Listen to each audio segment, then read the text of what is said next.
Nous allons passer aux explications de vote, dont je vous rappelle qu'elles sont de 2 minutes par orateur et par groupe. Monsieur Jean-Luc Mélenchon, Monsieur le Président, pour le groupe La France Insoumise. Ah, mais si ça n'est que 2, ça change tout.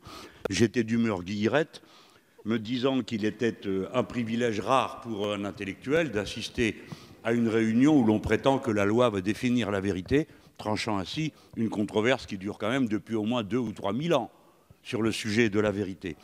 Eh bien oui, la loi donc va le faire. Et c'est drôle de voir des gens qui pensent que c'est la liberté du marché qui doit fixer les règles de l'éducation qui, elle, permet de trouver la vérité. Bon, bref. Mais les premiers éléments que vous avez donnés de votre vision de votre propre loi donnent 1000 fois raison à l'oratrice qui vient de s'exprimer.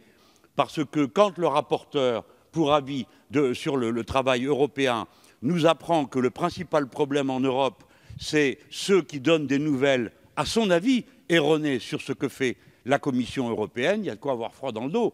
Parce que sur l'Europe, nous avons des informations et il est impossible de dissocier l'information du commentaire. Et ceci s'appelle faire de la politique.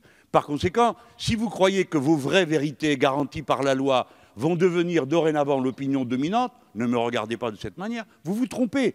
Parce que la ministre elle-même vient de dire quelque chose qui est incroyable, s'adressant à l'oratrice qui vient de parler, elle lui dit « Si on vous écoute, madame, c'est donc que vous êtes partisane des fausses informations. » Mais c'est inouï. Mais quelle manière incroyable d'aborder un débat. Alors, madame, nous partageons une bonne partie, je parle à l'oratrice qui a déposé cette motion de rejet, convaincue par une bonne partie de vos arguments.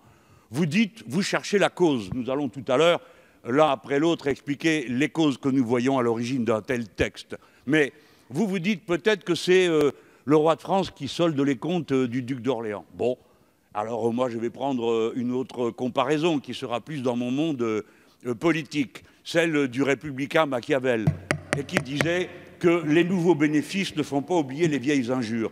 Mais précisément, pour le législateur, il ne peut y avoir qu'un souci. Ce sont les actes, car c'est eux que l'on condamne et que l'on norme, pas les intentions.